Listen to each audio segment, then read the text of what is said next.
Hi. Hey, everybody. Hopefully you can hear me. Let me know if you can. Looks like we've got some folks on.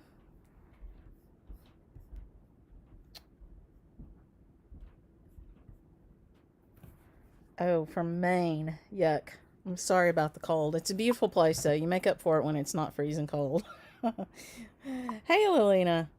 Oh, New York. Wow. You know what? It finally warmed up today and it kind of stopped raining, but we were so covered up in mud and stuff here. We're doing some excavating behind our house and getting rid of some dirt, so that we'll have a little bit more room back there. And they're using it to build some road. I don't know, like an hour's drive away from here. It's crazy.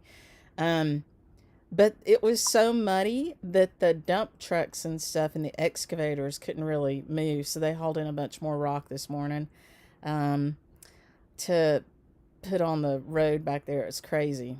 So, and Allie came home and it was all done. And so, we've been taking care of her goats. And we were like, do you want us to drive you up the back road and show you how to get to the goats? She was like, no, I'll just walk up the hill. And I watched her and she walked straight up that hill that I slid face down. Like, I was so mad. And Everett looks at me and he goes, I told you it had to do with age. I was like, no, it didn't. It had to do with the mud. Hey, Janice. Hey, Lynn. Hey, Carol. Hello, Anne. I'm excited. I bet I forgot my paper. Oh, no, it's under here to tell you guys some things tonight. So I'll let a few more people join in. But I, again, have been loving seeing all the stitches. Thank you for posting them. I'm still working on mine. I've been doing initials. So I worked on initials. We had a little stitch group this morning and I worked on initials. And by the way, thanks for joining on a Monday night. That's a different one. Hey, Kelly. Hey, Debbie. Um, so it's been fun. And something came in the mail today that I needed for this from the UK. And so good things happen sometimes. And I don't know if I told you guys about the rock work they were doing at the Barrett House for the last couple weeks, but I went over there again today to look at it. And the mason, he's a master mason. His company name is the Rock Pirate. It's pretty cool, but he is a master mason, and he is from my little hometown of Woodfin. Well, that's where he lives. He's not from there, but that's where he lives. And he told me again that never in his whole career has he gotten, rock that was that big and that beautiful, and where he didn't have hardly any waste. He said they always factor in like 10% waste, and they've got so much rock left over. So it's pretty cool. So we're going to build a little walkway with it in the front since we had so much left. From Northern Virginia, from Scotland. Hey, Louisa, I love Scotland. I do love it. It's a place where I feel like I'm home, and I guess it's kind of weird, but um, you know, maybe there's some genetic memory there because I know that's where my way back family came from. There's actually went and visited the ruins of the Young Castle over there one time. It's just in ruins. But I just adore Scotland. It's one of the places I could live. I could run away to. The wet spot in Washington. Yeah, it's been wet here too. Confused where to get the pattern. Okay, where you get the pattern, you need to do it today because we're literally taking it down tomorrow. I might give one extra day. I'll give an extra day for tomorrow, but go download it today or tomorrow. You go to our website, and if you just type in sassyjackstitchery.com, it'll bring you to our homepage, which is actually called New and News. And if you just scroll down just a little bit, you'll see a picture of the sampler there. You can click on that. It'll take you to our e-commerce site, our shopping site, and just put that into your cart and check out with it. It's zero cost, but you do have to go through that checkout process. So, from Etowah and Florida and Texas, yay, and California where it's warm. That's great. Yeah, so you just need to check out with it, but it's free. It doesn't cost you anything. Um, so really, that's pretty cool, Kathy. Yeah, I love Scotland. Every time I've ever been there, and I've been there quite a few times, and the people are friendly, and it's so funny. I took my dad over there. He was 78 years old, and I was living in London. Or no, when I took him over there, I was living in Amsterdam, or right outside of Amsterdam in Rotterdam, and he had not been out of the United States since he was in World War II. And so I wanted him to come visit me. I had a company car and a gas card, which was a big deal. And so he came over to visit me, and I took him all the way down on the European continent there. We went down into France and some other things. We even made it over to Waterloo. I even had to ask for directions in French, which I took French in high school and college, but it is so limited and so southern sounding. It does not sound right. And we got a little bit lost trying to get to Waterloo, and I went into this grocery store and asked directions, and I could actually understand it, and it was so neat. It was fun.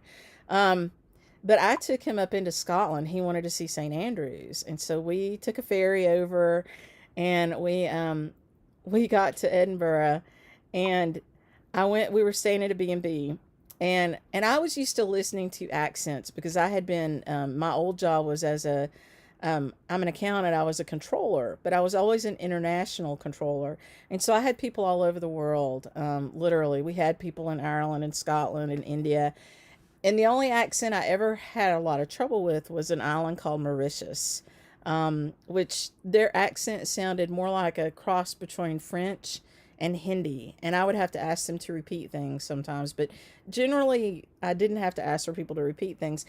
And so when we were in Scotland, I understood this guy perfectly. Very heavy brogue. I mean, he was, from there, never left there, very heavy Scottish brogue. And we were going up the stairs, and my poor dad, who's 78, he goes, "What language was that?" And I was just like, "Dad, that was English." So it was a lot of fun. We had a good time on that trip. I didn't realize at the time really that he was 78. I mean, I knew how old my dad was, but he played golf with his buddies 5 days a week because he was obviously retired, and they walked the golf course. They only played half of the course, which I guess was 9 holes, but they walked it. And so he was very fit, and we did the test before we went over there to make sure he could carry his own luggage up and down the stairs because we knew he would be doing a lot of that. But, you know, it's one of the best things I ever did in my life was take my dad over there and spend those couple of weeks with him. But it was so much fun. But I will never forget him doing that. He looked at me and said, "What language was that?" It was hilarious. But he enjoyed the breakfast, I will tell you that. He really liked the food there. It was a lot of fun. Okay, so I have gossiped enough here. Oh yes, I like the blue. Oh, she started it in blue silk. That's great. So I oh, I did not get the hem stitching and the edge stitching posted. I apologize.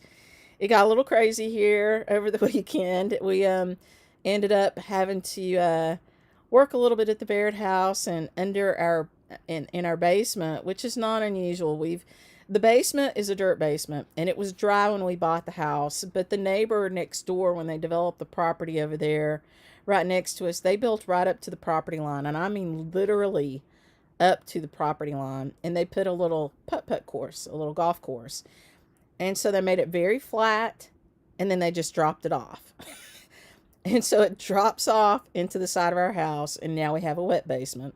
And we have about 8 inches of water in there right now. And so yesterday we were over there messing with that and trying to figure out what to do about that. So we'll be putting in a French drain, and we'll be taking a what's called a sump pump over there to pump all the water out. But anyway, old house stuff. It's fun stuff. So I apologize. I will get it up for you this week.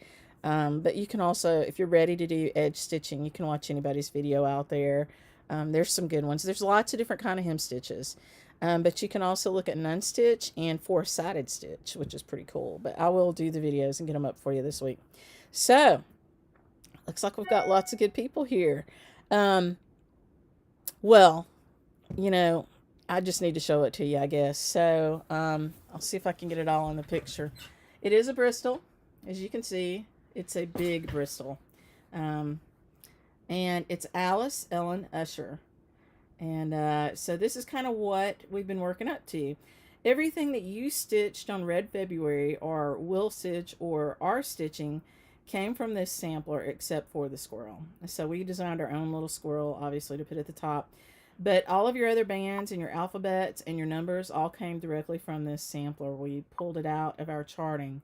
And we wanted to, let you know that you could do that yourself. You know, you can create your own little bands just using different pieces of different samplers. You know, it's a great place to put initials. Remember I told you that well, I don't remember what I told you because I was trying to tell you the truth about this without spilling my secret, which is a struggle for me. But I mentioned that orphans often put initials of their friends. Well, she did. You can see it. I am backwards here, like right in here. You see those initials? So there's initials on here now, and there's a whole row of them there. And so that's why I kind of encouraged you to put initials. Now you see, she picked out the name of the orphanage there. She left Ashley down Bristol, but she picked out the new wing of the orphan house from hers, but she still has her name. And so when we've already charted this, I was waiting to get the history from the Mueller organization, which came today. So that was pretty fantastic. I couldn't believe it. And so, you know, this was stitched in 1873. I'm going to tell you a whole lot about her. I should have prepared a picture to put up here for you so you could look at it while I talk to you a little bit about it. But, you know, you'll get a better look at it. I'll put it online and stuff. She's not online yet, but she will be online. And she's a big girl. She's tiny. I mean, you can see how big my hand is right here in front of her. She's actually tiny here, but this is really fine count linen, probably somewhere between 60 and 70 threads. We counted it, but I don't remember. I'll have to ask Allie. But she comes out to a little bit over 400 stitches by 400 stitches, 410 or something like that. If you watched the last video, I actually looked at the chart and told you. So she's a big girl, but she's all cross stitch and a little bit of back stitch in there, and that's it. And just a really lovely sampler. One of the things that I think is really cool about this sampler are some of the numbers on here. And you've got the Roman numerals, which we put on your sampler, but then right above that, you see the other numbers? I love those scripted numbers. So there's two different sets of scripted numbers. You can see the block numbers there above the initials, but then right beside those are 2 or 3 different sets of scripted numbers, which I really like. And she's got multiple sets of the Roman numbers too, and lots of alphabets. And then these really just beautiful, beautiful patterns. And you see how it gets smaller and smaller and smaller. And then you go down into the corners. So, and the crowns beside her name. I love that. And that's, you know, we put that on yours. And of course she's got the Bible in there. Because, you know, I believe that symbolizes the, you know, every child is a royal child of God. I think that's what they were using those crowns for. So I hope you like it. Let me show you the back. So let me show you the back. And I've got a few other things to tell you, so I hope I don't forget. I'll try. This is the back. Look at that. Holy cow, right? It's just like amazing. Amazing. What beautiful stitching. Even down to the tiniest little stuff. Yes, this is the original. Yeah, and it's in great shape. It is. So it is a beautiful, beautiful sampler.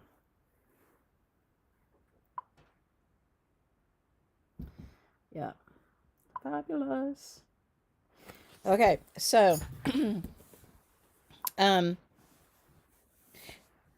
first of all, there were 4 sets of 3 winners each from our 4 weeks. And I meant to have that written down to tell you tonight. I will get that out there. Maybe I will post it in the description to this video. But I will also talk about it again on this Friday. We'll continue to meet for the month of March and work on Red February or on our March 17th Sal from Hands on Design. So if you want to come back in on Friday at 7 o'clock Eastern time, I'll go through the winners verbally and tell you about those. And also, tons of you stitched this, and I so appreciate it. We will be donating $3,000 to Manna Food Bank here in North Carolina in honor of, you know, everybody who stitched this and to try to help with food issues here in the mountains. And I mentioned in the last video that somebody asked me about donating. You know, if you want to do something like that, you can donate to a local food charity in your town. I think that would be very appropriate. Because one of the things, if you do any research on Mr. Mueller and his organization, and they sent me a couple of booklets too with the information they sent, is that he really believed that God would provide. And often there's fabulous stories of them sitting down to eat and not having enough food, and somebody knocking on the door, and it's somebody with extra food or extra milk, or they had 300 kids there at one point, and children, um, and always were able to feed them and take care of them. So I want to tell you a little bit about Alice, and I want to tell you just some things that I learned about the process of how these kids were admitted and things like that. So Alice Ellen Usher was born in January of 1858. And so she stitched this sampler in 1873. I'm going to turn it back over so I can look at the front of it here. In 1873. She was one of 13 children. 13 children. And Alice was not alone when she was admitted to the orphanage. She had a sister named Ruth. And so Alice Ellen Usher, her full name is always in there. But her sister Ruth Usher was also admitted to the orphanage at the same time. And Ruth was older. She was more around 13 years old when she got admitted. Alice was only 3 years old when she was admitted to the orphanage. And I'm going to read you the document, the letters that came to me, where a gentleman named Mr. Coombs was soliciting Mr. Mueller to please take these younger children. And then we'll talk a little bit more about what happened to Alice. So this is the way the letter is written. Mr. Mueller, sir, I have taken the liberty of bringing to your notice the following distressing circumstance, trusting that you may think it to be a proper object of charity for receiving support from your valuable institution. The particulars are as follows. Charles Usher, who has been hawyer to Messrs. G. and T. Spencer upwards of 7 years, but who is now dead, having been unable to work for near 6 months before his death, has left a family of 13 children, the mother having died 3 years ago. Some of the youngest children are quite unprovided for, the youngest a little girl about 3 years of age, the second a boy about 2 years older, the third a boy about 9, and so on. If you can kindly take one or more of the youngest as intakes to your institution, it would be a great charity to do so, and further information or particulars you may require, I shall be most happy to give you or a reference. I am, sir, yours respectfully, Mr. M.B. Coombs. So the first thing I noticed about this letter was how respectful he was of Mr. Mueller, and it was written directly to Mr. Mueller, and I thought that was really interesting. And then there were a couple other letters, maybe 3, from this same gentleman, where he was pulling together all the information that was needed to admit these children into the orphanage. So the only 2 that were taken into the orphanage were Ruth and Alice Ellen. And the way they keep the records there is by family. So I knew that there were other siblings. I had already done the research on Alice, but I did not know that Ruth was also at the orphanage until I got the note back from the trust there, who said, well, there was another one. And they were sisters, and we have the information. We'll send it to you. So I was very touched by the way he addressed Mr. Mueller. You could tell that there was a lot of respect there, and he was really trying to help these kids. You can see in how he talked about them, and in the other letters that he wrote, where really he was just sending over documentation, that he really cared about what happened to these kids. Sorry, I'm not used to talking to people. So the other thing that I wanted to share with you was really all the information that had to be sent. So they had to send over, first and foremost, proof that the parents were married. Excuse me.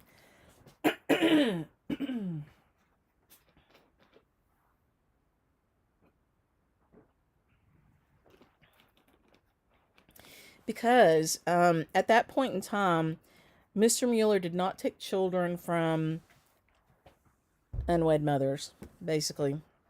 That was their position, and that's, where they were.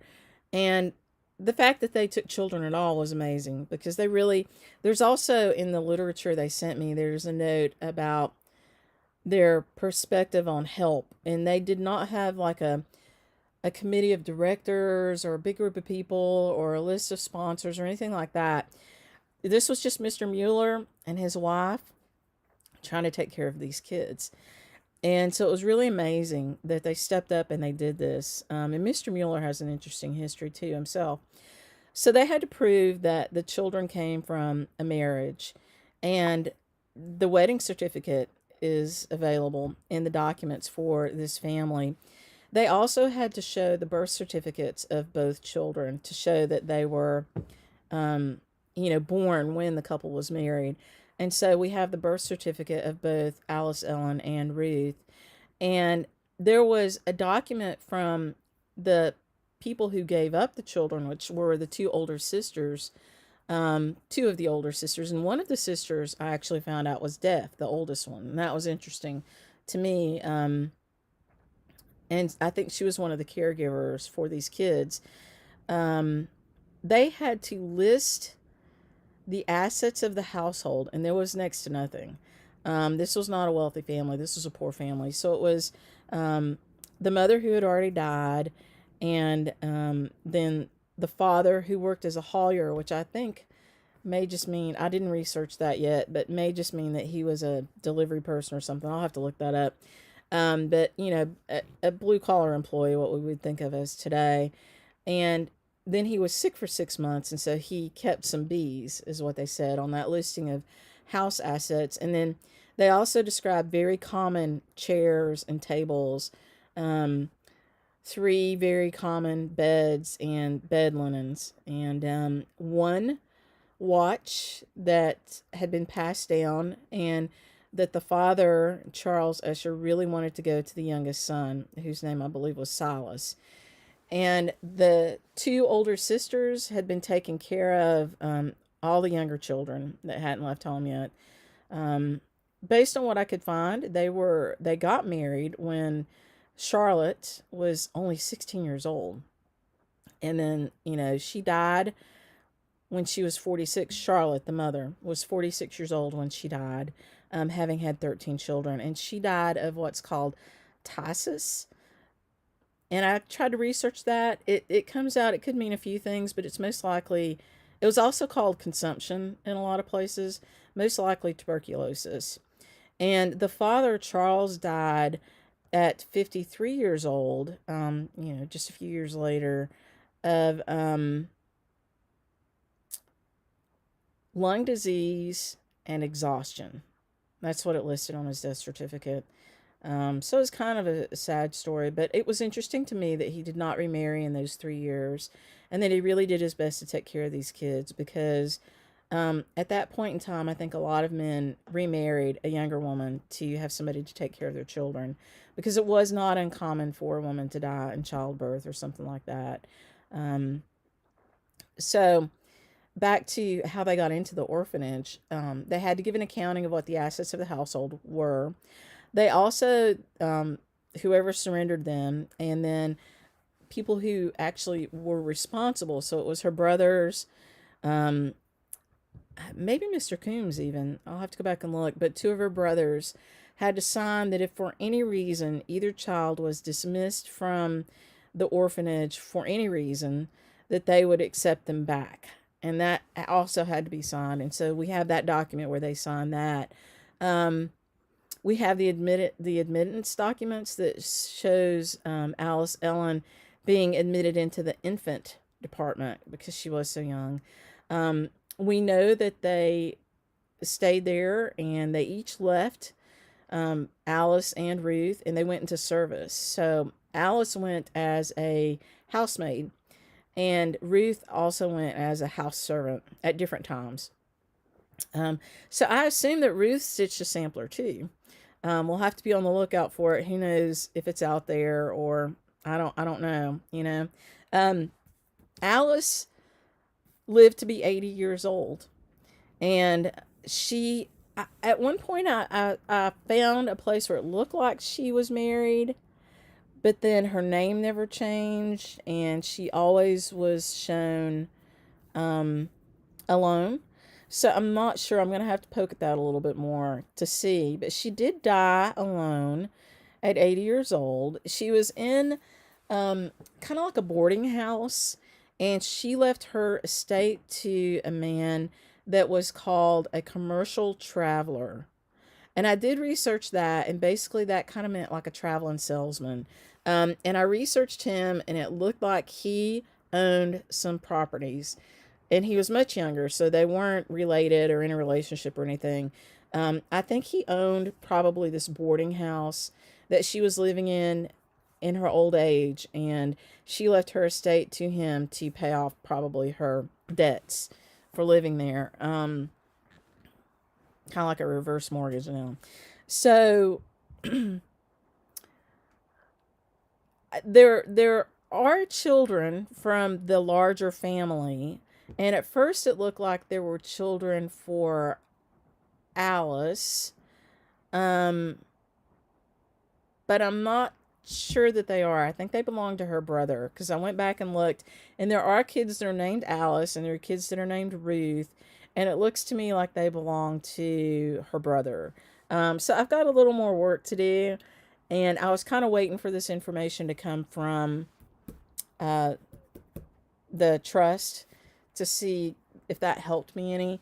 But we have it ready to go to print, except for some of that historical stuff. So I'm probably going to take a few more days and nail down everything I've found and what I know for sure is true, and then we'll send it over to print. And so I will put it up maybe for pre-order. I don't know. I hate to do that because I don't want to hold your money while we take it to print. I really just wanted desperately to get it out there in February. And so that was why I wanted to show it to you today. But, I also wanted to get as much information about them as I could for you. So I hope that you have enjoyed hearing about Alice and, Ruth, and how they entered the orphanage. I wish there was more flair to tell you about their lives, but it sounds like they were just average, everyday people, and they got by the best they could. And it sounds to me like they were very, very lucky to get a home in this orphanage, because the other children were stayed with the siblings, and I did see that in my research. So the other children, the boys, stayed with the siblings, and they had to go to work. But it was all I think the siblings could do to take care of the rest of the family. I might try to look a little harder and see if we can find where the boys went, but they did not go to this orphanage. So they may have gone to the workhouse, but I don't think so. The everything I found on this family looked like they were trying desperately to keep their family together, and to make sure that they could provide the best that they could. And there were a lot of times where they were using the words unprovided for, which meant that they were struggling, obviously, to do that. So I hope you enjoy it. We're excited to bring it to you. It was fun to chart. We've had it charted for a while. We've had it for quite a while. We will give you the optional words there where she picked it out. So if you decide that you want to put in there, the words that she picked out, you can. What this tells us, though, and Claudia Dutcher has mentioned this a few times, sometimes the girls would pick out the word orphanage or orphan house because they just did not want that. They might have had it on display. They just didn't want to brag about it. I mean, I think they were grateful for their opportunities, but, it was a hard life, obviously. So, let's talk about supplies. We talked about it a little bit in the last video. We've got plenty of linen. You can choose what you like. You can see it's on a really light color. You can put it on a traditional parchment or something like that. You can stitch it with red. We have tons of red silk coming in. So if you don't have your silk yet, we did check before this video. It needs, if you're using DMC, or some equivalent of that, which is about 9 yards on a skein. You need 15 skeins of that. So hopefully that helps you. I'm sorry, was it 15? Yeah, 15 skeins of that. If you're going to use, you can translate that into hanks real easy, because a hank is 45 meters. So 15 skeins comes out to, I don't think I wrote it down, but it was like 130 something yards. I'm going to check my higher math here. 135 yards of 6-strand floss. Now, silk comes in different strands, right? So NPI comes in 8-strand, Averosoie comes in 7-strand, and Belle Soie, I believe, I'll have to go check, but that comes in either 8 or 12. I think Gloriana is 12 and Belle Soie is 8, but I'll have to check. You guys can check me on that. So we have lots of reds and blues and maybe even a little bit of green and black for people who are stitching the black samplers coming from Needlepoint Ink. We have a lot that we had from when we ordered this last time for Red February, but I just ordered so much from him this week that he sent me a note back and said, hey, we don't have that many hanks. Would you be willing to take skeins? I said, sure. So we'll go ahead and put those quantities out there because they were ready to ship. They're going to ship today. It takes up to a week to get it. And if you want silk, if the hanks run out, you can order skeins. So you need, just to stitch it, 135 yards. Add a little bit in there for frogging and pick your color. Now, we have a few Averosoie hanks, but not a lot. But again, you could do it with skeins, or you can find hanks somewhere else. Somebody asked me today about Belle Soie from Classic Colorworks, if we could get certain colors from them, and I sent them a note, and they responded very quickly, and they said, sure. So we have thousands of yards of Belle Soie on order. I'll have to look and see when she thinks she can get it to me, but she said they had it, and they would dye it to whatever color we wanted it, and so we ordered, 3 or 4 different reds and a blue, and so we'll be putting those out there for you as soon as she tells me when she can get it. And if you want to stitch it with Belle Soie, you can do that. I would also recommend, Dinky Dye Silk if you want to do that. Again, DMC 115, if you want to go with the red, I think is beautiful. You could pick the Cosmo red and do that. You could stitch it in Sulky. I mean, you've now got the experience of stitching a smidgen of this in Red February. And now you can, go for the whole thing.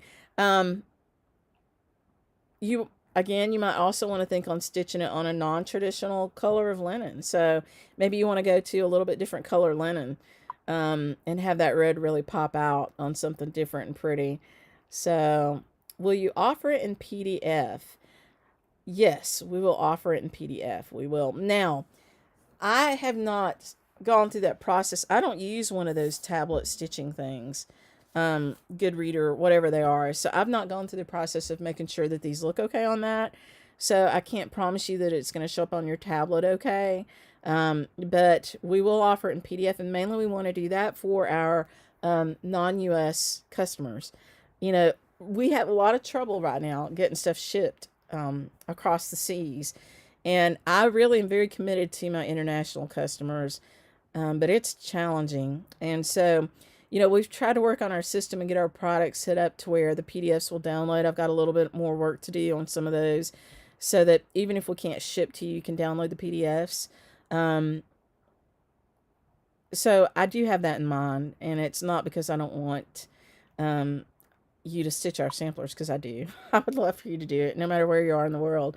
In fact, I would love to come and sit down beside you sometime and stitch, and I hope that when we can start traveling again, maybe I'll get that chance, because I love to be in different parts of the world. I spent a good 20 years of my life traveling for my job, and I have a lot of friends overseas, good friends, and I just love people, to be honest. I didn't realize that when I was doing accounting, that what I really loved about it was the people, but that's what I loved. It wasn't the accounting.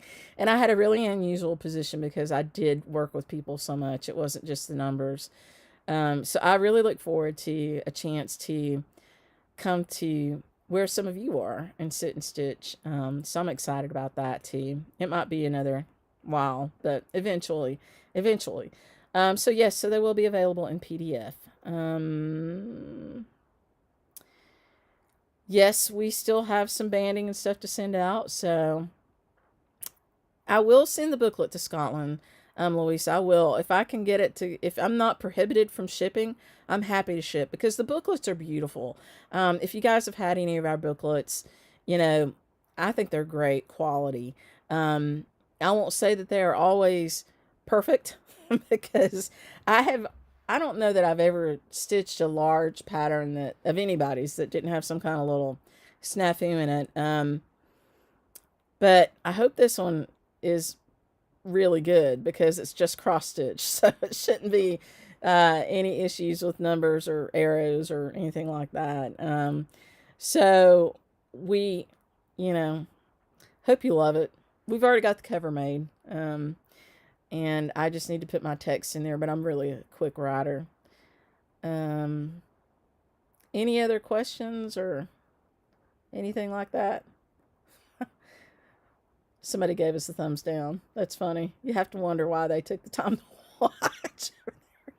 Thumbs down. It's okay. At least they watched. So you love the Sal. Good. I'm glad. I'm glad. Yeah, Monty. I love that. I love that name. So did you guys see the picture? I think I put it on Instagram and on Facebook of the two squirrels on the little concrete pad in front of the back stairs. The mason promised me a squirrel.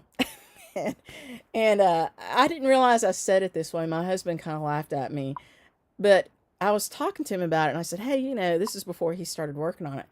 I said, if you guys, aren't up to the squirrel, that's okay. I'm okay. We can do something else. And I told my husband that, and he goes, "Oh, that's like saying you didn't think you could do it." I was like, "No, I wasn't saying that." He goes, "Oh, if you're not up to it, then." I was like, "That's not what I meant." But the mason very quickly, his name is Ricky, very quickly said, "Oh, no, no, we're going to do a squirrel." But they had all their math done, and I sent them a picture of a custom quilt square that we have. And they kind of took the squirrel from the quilt square, and they laid him out. And I mean, clearly they're good at math because they're masons. And he was too, like, he only took up part of the space. And then they had this extra room. And anyway, they had to redesign it. And I didn't know any of this because I didn't go over there to look. I wanted to wait until it was done. So there's two squirrels, and they had the scissors, but they gave each one part of the scissors. And in their mind, they said, "Oh, they're going to fight over the scissors." Well, when I saw it, I was immediately like, "Oh, it's like they're fencing," because it looked like they were. And so I call it Squirrels on Guard. So we'll have to name one Jack and one Monty. So I'm glad, Lynn, you enjoyed hearing the story. Oh, don't worry, Allison. You shouldn't have confessed if that was you that gave the thumbs down. You have to keep those things to yourself. But anyway, I don't mind. It's good to know that that people are paying attention to us, whether they like us or not. It's always good. So my confidence is not that delicate. I don't know if you could figure that out about me, but I'm pretty good. So I've just really enjoyed doing this stitch thing with you, even though I haven't stitched. I've just sat here and rambled, but it feels like you're having a conversation with friends, and I need that. I sit in my little shop all day, and it's just me. And now that Allie's back, I'll have Allie in and out, but it's really just me and my cat. So it's really nice to do this. And I do my stitch groups with those guys on Zoom, but I've enjoyed doing it with you. And so I'm looking forward to doing it the rest of March too. So I hope that, you guys will join for that, and you can stitch on whatever you want. It's okay. It's not like I can tell. So, but I do love seeing Red February, and I hope you've checked out Kezia. And the other one that we posted that you might not have seen if you're not on Facebook, I need to get it out on Instagram. It's on our website, is Rosa Parks. So for Black History Month, which I think every month should be American History Month, we should include everybody. we made a design with Rosa Parks, and it's really neat. It has some quilt squares around it because she was a quilter, and we had some help from Sheila McCann of the Sunshine Stitchers. We had her take a look at it and help us with a little bit of the design. So, if you're looking for something to stitch, besides these guys, you could look at Rosa Parks too, and we'll leave that one out there. Um, so, anyway, I'm going to show it to you again. I, I hope some of you will tackle it. I know it's a big one, but it is a really beautiful Bristol. There's another one that's coming out soon. I mentioned it before. Um, mm, Her last name is Mylan. For some reason, I can't think of her first name. I want to say Shelly, but that may or may not be right. I'm just drawing a blank right now, and I apologize because I know she'll probably see this at some point. But there's another really beautiful Bristol that's going to come out sometime this year from her. And, my recommendation is even if you don't want to stitch all of any of these Bristols, you can, stitch a part of it because you got all these beautiful bands. But it is kind of neat to stitch one of these and to be grateful for where we are in life now, regardless of what kind of hardships you might have faced to get here. Not everybody had a perfect life, but we all have our stitching now. We all have our stitching community, and we're in pretty good spots because of that, frankly. Just to have that kind of group of people that you can associate with and have something in common with means a lot in life. And so, one of these will be great because it's not hard stitching, to just let it be kind of a stitch gratitude meditation as you stitch on it through the year, however long it takes you. So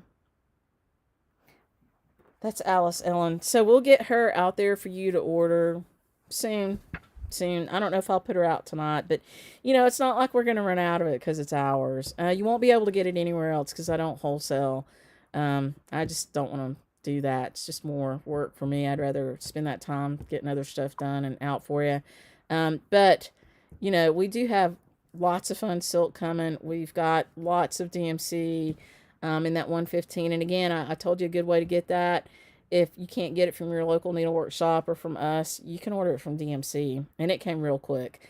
I really wish I could get it on a cone because then I would just cart it out for you and sell it to you that way.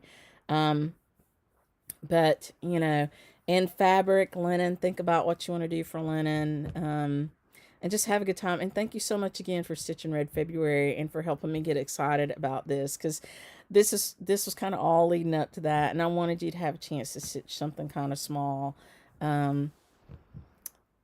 Shelly Mullen, that's right. Good. Had it right. That's great. So thank you. Shelly Mullen is going to release another Bristol. If you want to see it, she showed it on Fiber Talk, on a Wednesday night show with Fiber Talk a few weeks ago. And I really believe, and I've been to the Bristol Museum a couple times. I got to go with Susan Greening Davis. I mentioned that. And Claudia Dutcher was with us. I've seen a lot of what they have, and I look at everybody else's. That one that Shelly has, I think, is one of the most beautiful ones I've ever seen. It's really, really pretty. So, think about that one. And I will carry on with my stuff. I'll get you the hem stitching and stuff out there this week. And I've rambled for about 45 minutes now. But I hope you enjoyed it. And all of the information I told you we'll put into the booklet too, so it'll be a nice booklet. And we do try to keep the cost of our booklets down. This sampler was probably, well, it's not probably, it's the most expensive sampler I've bought, right up there in the top 3.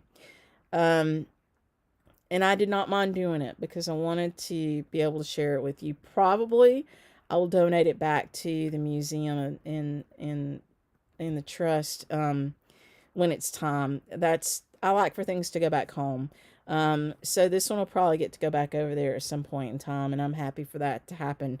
But we'll enjoy it for a while, and I hope you like the idea of stitching it and just having fun with it. And I think a lot these days about, especially with what's going on in the Ukraine and Europe, how good things are for us, even when we think they're bad. And my husband mentions a lot that he's just really grateful that we have a good life, and we do. You know, we're just country people, um, really, but we are very kind of happy people and just enjoy what we do have in life, having our friends and our family. And so, um, stitching's a big part of that for me, and for him, it's woodworking and just having his friends and stuff. But I appreciate you, and thank you for letting me share so much with you, and stitching with me every once in a while.